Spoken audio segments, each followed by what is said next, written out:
all the organizers of this event. It's really fantastic so far. I really enjoyed the talks.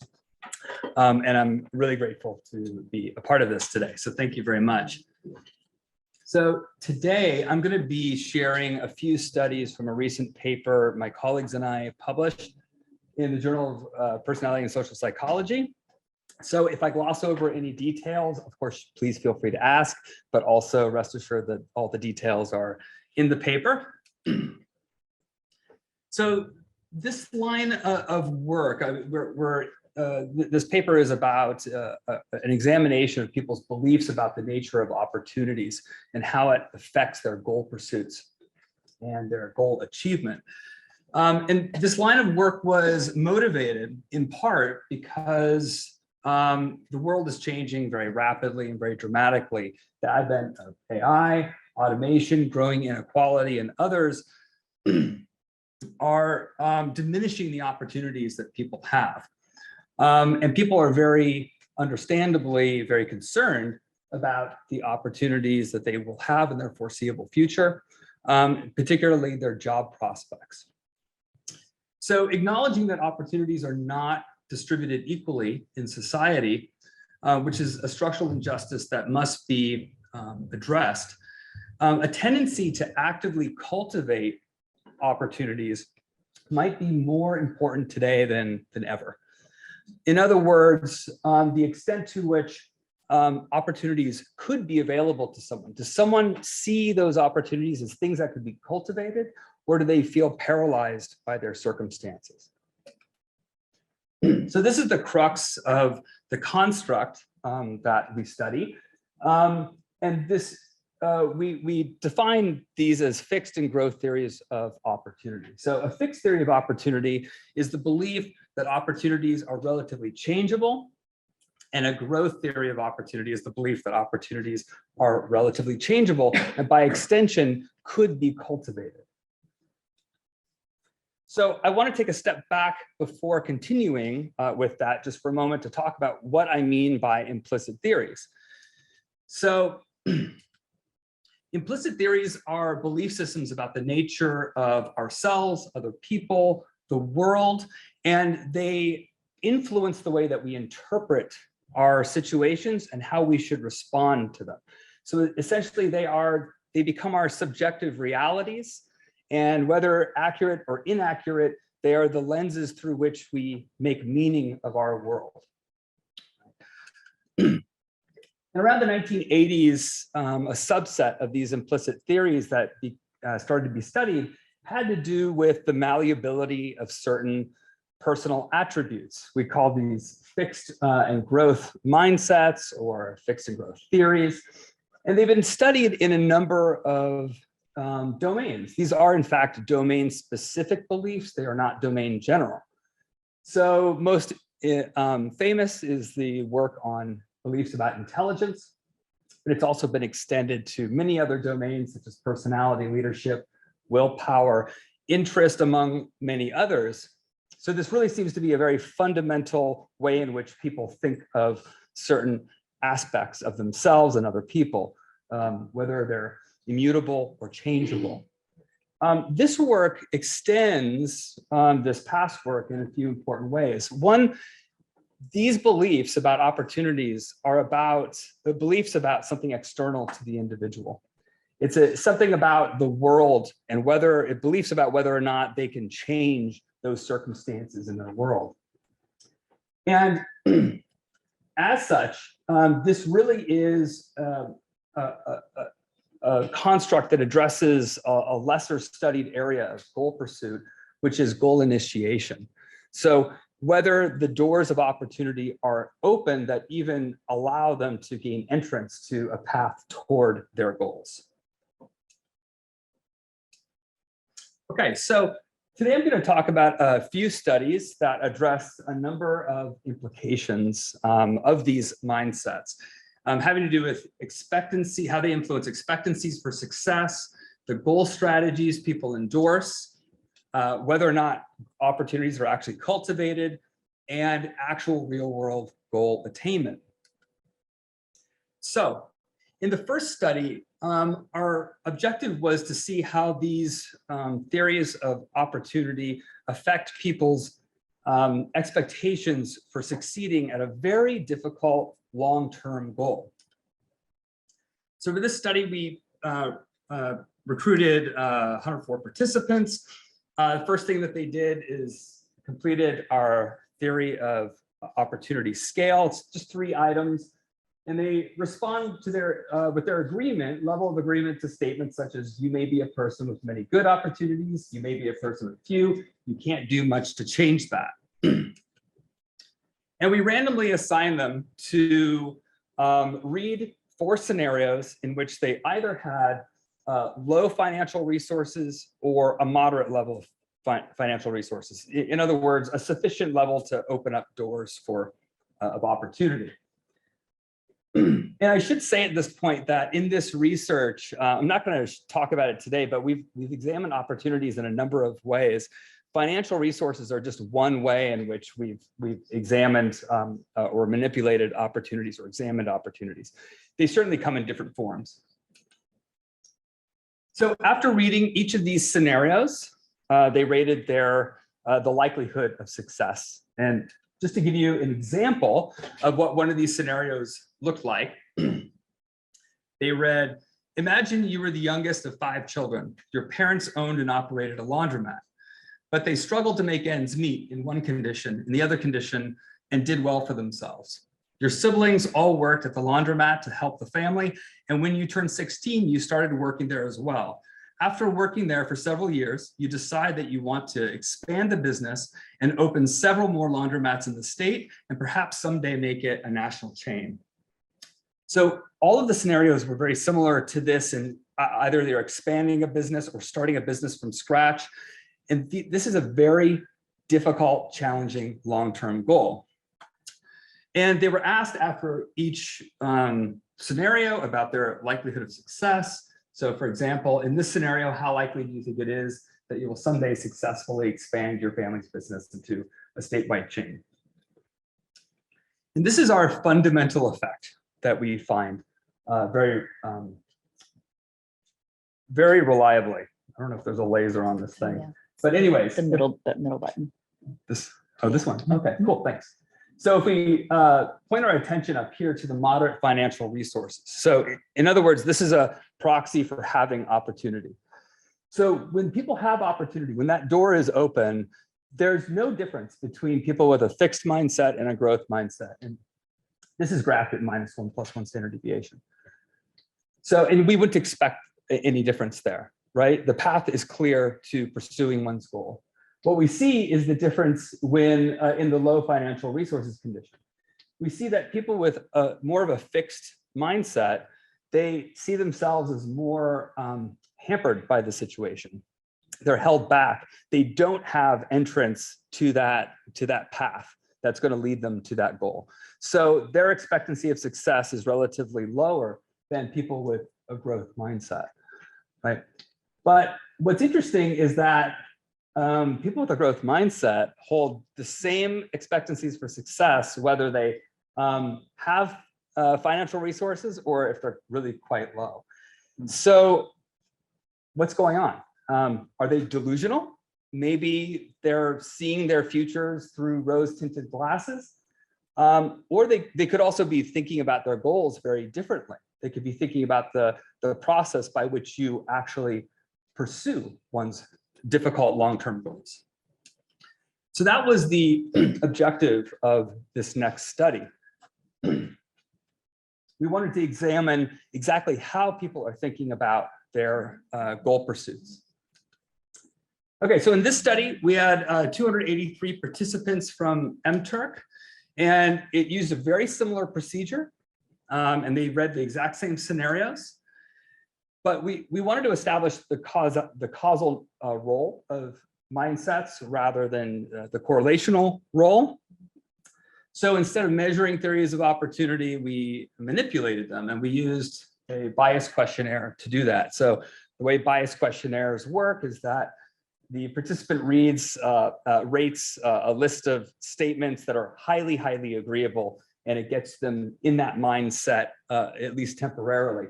So people randomly assigned to the fixed mindset condition read statements or rated statements such as, to be honest, you can't always determine which good opportunities you have.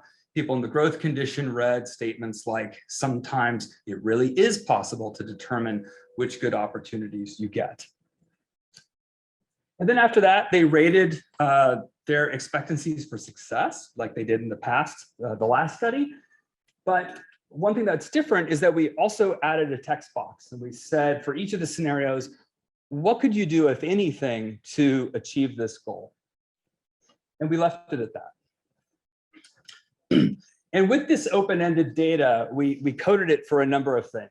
So as I mentioned, self-reported likelihood of success, it could be biased in some way.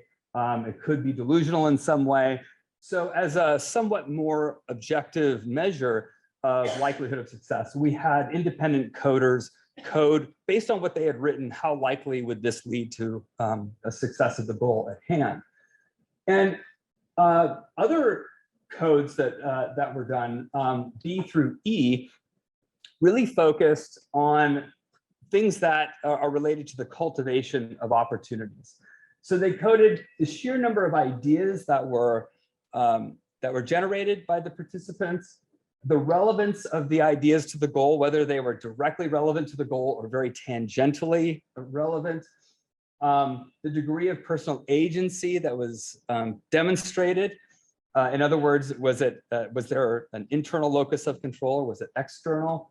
And the degree to which the ideas resembled a plan rather than wishful thinking. So, and this was all done blind to conditions and hypotheses.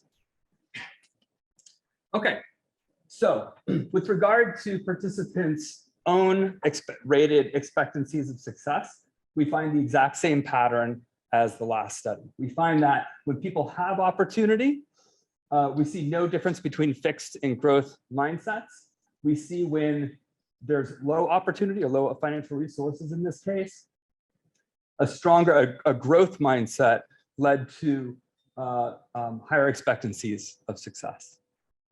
And when we look at the judges' codings of likelihood of success, we see, although the means are lower, we see the same pattern of results, exact same pattern of results. So it's not necessarily that this is just some wonky result of people with a growth mindset being overly optimistic, or at least I should say it's a little more objective than that anyway. Now, when we look at the cultivation codes, we find the same general pattern across all of them. We see that when people have opportunity, you see that there's no difference between people with a fixed and growth mindset. But when people have low financial resources, we see that those in the growth theory condition as compared to the fixed theory condition, they're generating more ideas for how to achieve the goal. Their ideas are more directly relevant to the goal at hand. They're demonstrating more personal agency in what they wrote. And what they wrote looks more like an actual plan of action.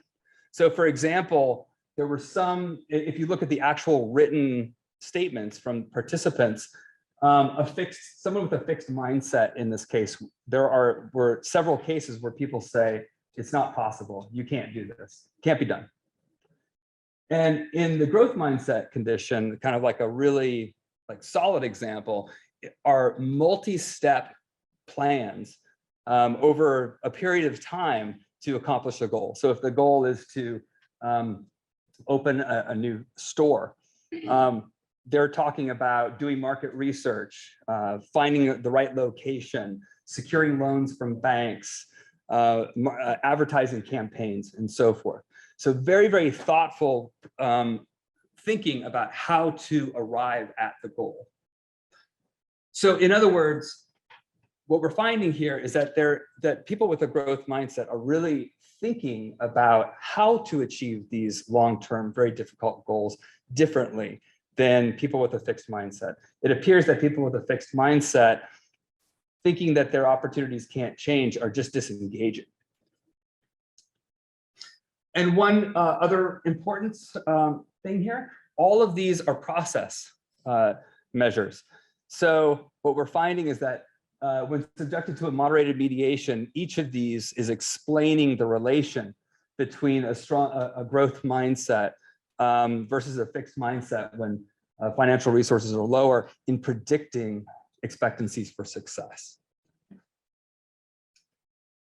Okay, so far I've talked about a few studies where we ask people to think about hypothetical scenarios.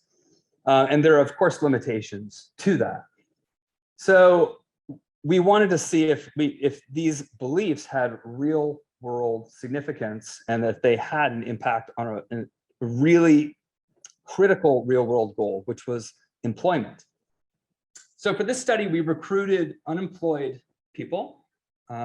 And we, I'll go into detail about that in a moment, but we examined what types of job search behaviors that they engaged in, and also whether or not they were re-employed at time 2, which was 5 months later.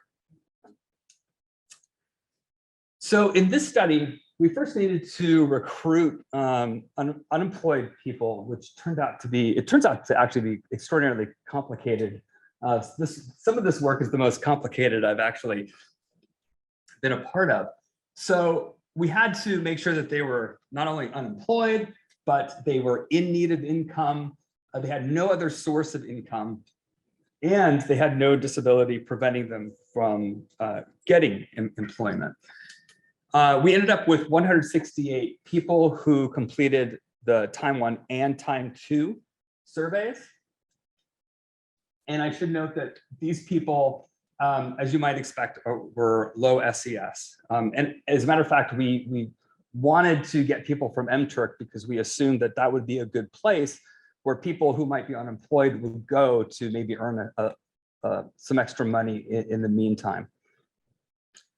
And meanwhile, having some skills such as employable skills like computer literacy and other types of literacy. Okay, and this was a very there was a ton of diversity in the industries that these people came from. This wasn't homogeneous at all. So people came from sales, business and finance, computer, mathematics and operations. That's more detail is listed in the paper. So in time 1, they completed our theory of opportunity measure and a number of indicators of their strategic thinking and behavior during their employment search. So we assessed their employment goal strategy endorsement. So these are kind of just statements about active and passive goal strategies, like keep working hard to find employment or just hope for a big break. And then their actual job search behaviors. So these things were like applying for jobs, searching online for jobs, networking with friends, old employers, family, and so forth. So we were not only interested in the diversity of strategies that they would use, so the total number of strategies, but also the frequency with which they would engage in these strategies. So these are the indicators of active goal engagement. And we also assessed the amount of time that they reported from when they lost their job to when they started looking for a job as a measure, as an indicator of proactivity. And because this is a novel, construct, we also needed to make sure that it was different from other constructs that already exist and that it has predictive capabilities that go beyond what we already know. So we collected data. Well, first of all, the number of days that they were unemployed is a very critical covariate in this case. But conscientiousness, grit, optimism are all associated with achievement and goal strivings, belief in a just world, one's belief in how fair the world is. We wanted to differentiate it from other mindsets, in this case, theories of intelligence, and a number of demographic variables that might contribute to this.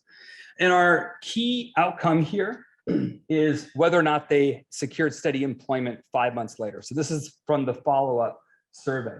Do you currently hold steady employment or have an official offer of steady employment? And we defined steady employment for them so there was no confusion. And we subjected each covariate to its own analysis with theories of opportunity in the model to predict employment. And in all 10 models, we see that theories of opportunity predict employment status. That is, so if we do, for example, right up at the first model, we see that people with, for every unit increase on our scale toward a growth theory of opportunity, the likelihood of being employed 5 months later rose by 33%. Okay, so for some of our process variables, people with a stronger growth mindset were more likely to adopt active goal strategies. A stronger fixed mindset, more likely to adopt passive goal strategies, obviously not very effective goal strategies.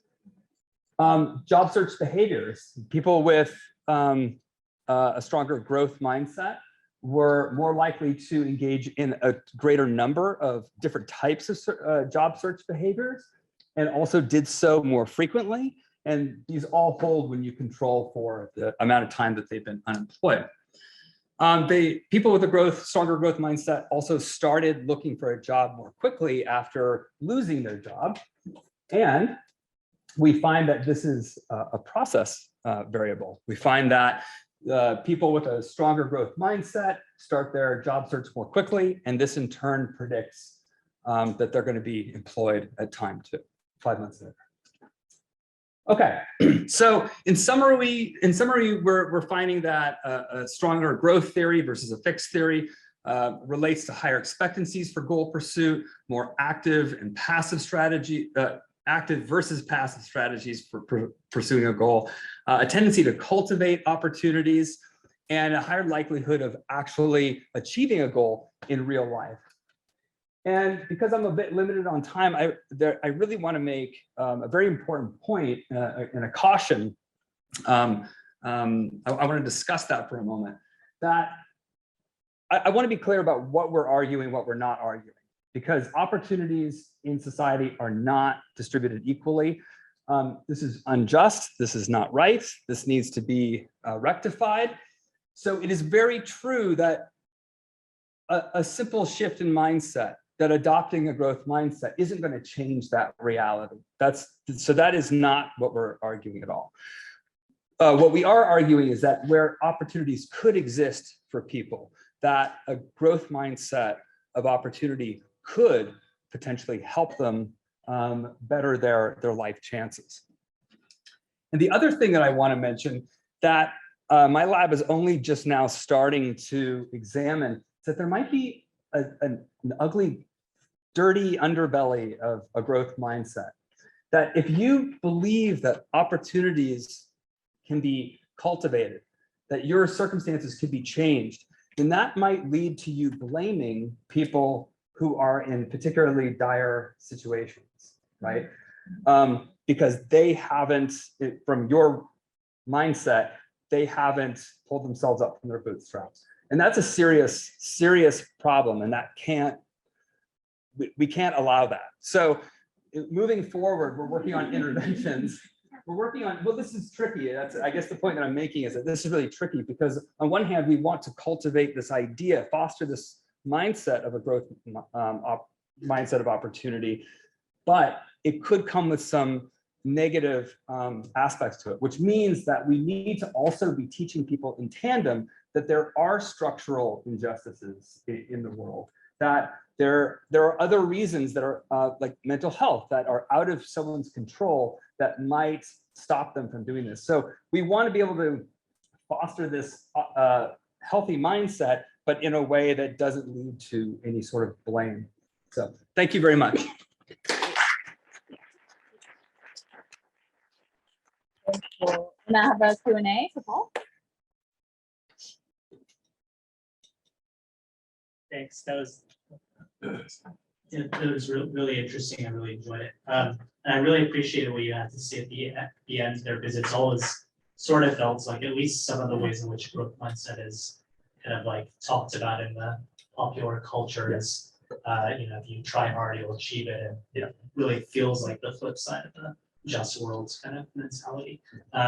So I guess, I just sort of wanted to build on sort of what you talked about at the end and to ask like, is it does seem like if someone's facing a lot of structural barriers or there isn't a lot of upward mobility available to them, they, in addition to sort of blaming others, you might sort of feel guilty at your own sort of inability to advance if you're not able to sort of succeed in securing one of those opportunities and so on. So I guess I'm curious about like how you think about sort of the balancing of kind of instilling a growth mindset here.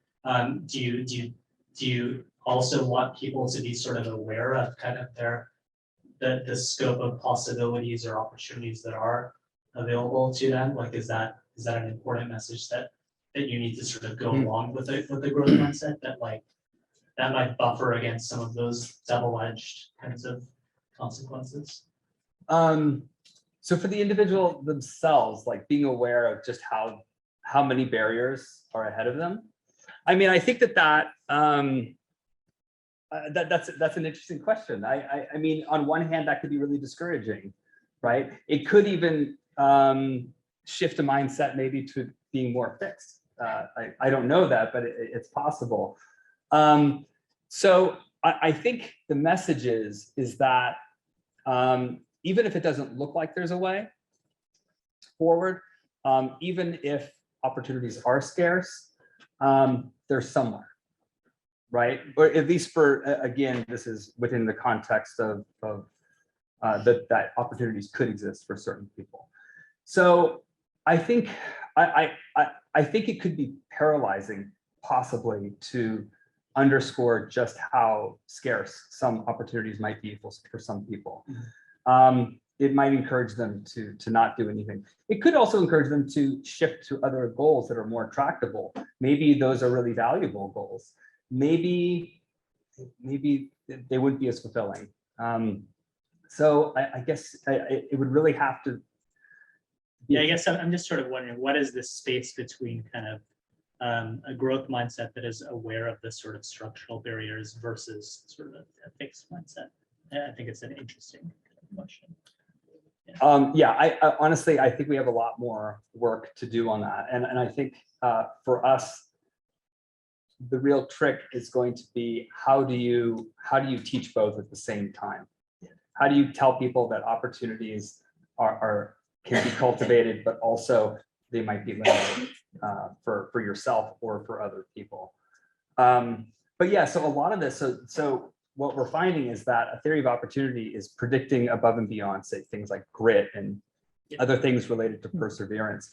So it's possible, like the work needs to be done, but it's possible that holding a growth mindset allows you to, and the persistence of this belief allows you to push through the fact that there aren't many opportunities for you, but there might be a few out there.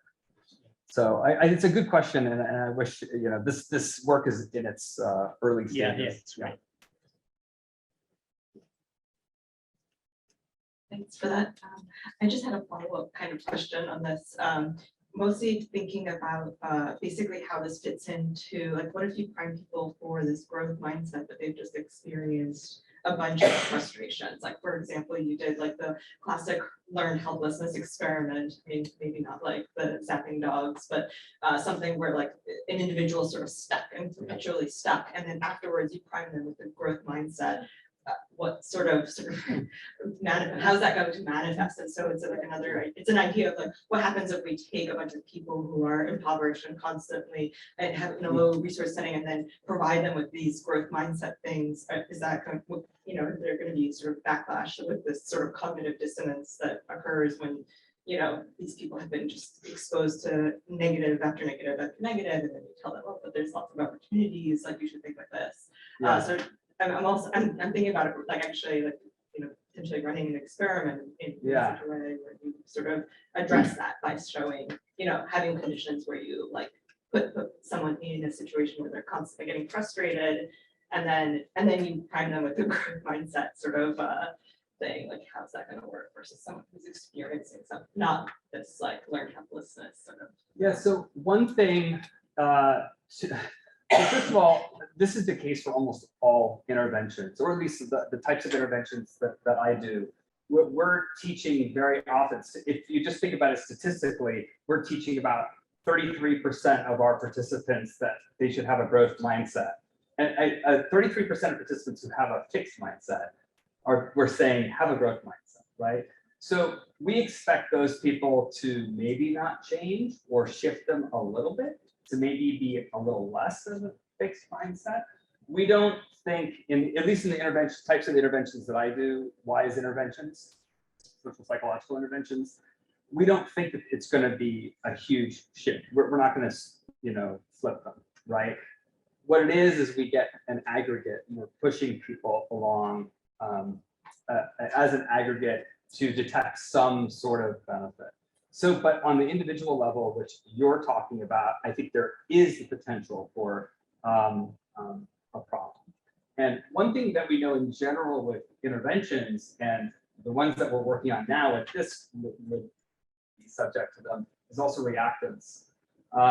We know that you have to be very, very careful about, at least the types of interventions that I do, you have to be very careful when you're trying to inculcate a certain attitude or mindset that you're doing it in a way that the people don't think that they're being manipulated, don't feel that they're being manipulated. And there are very well, techniques for doing this. Because once they do, obviously, and the research shows that once you hit adolescence and above, as soon as you feel that somebody is trying to control you, you react and you do the complete opposite. So interventions, especially adolescents and on, have to be done so incredibly sensitively to avoid that. And for example, in our interventions, we typically have people believe, or actually, I should say that, not just believe, but they actually are helping create materials for future studies. So we're actually getting their opinions and their reactions from their own lives. And we actually use that in our subsequent studies. So so it's cast as you're helping us understand these types of situations more so that we can help other people. And what that does is it makes the individual not the target, it makes someone else the target of the intervention, and it frees people to accept the message more readily. I think that's all the time we have. Yeah, I think we're gonna cut it there just so we can keep ourselves moving. Thank you so much. Thanks, Paul.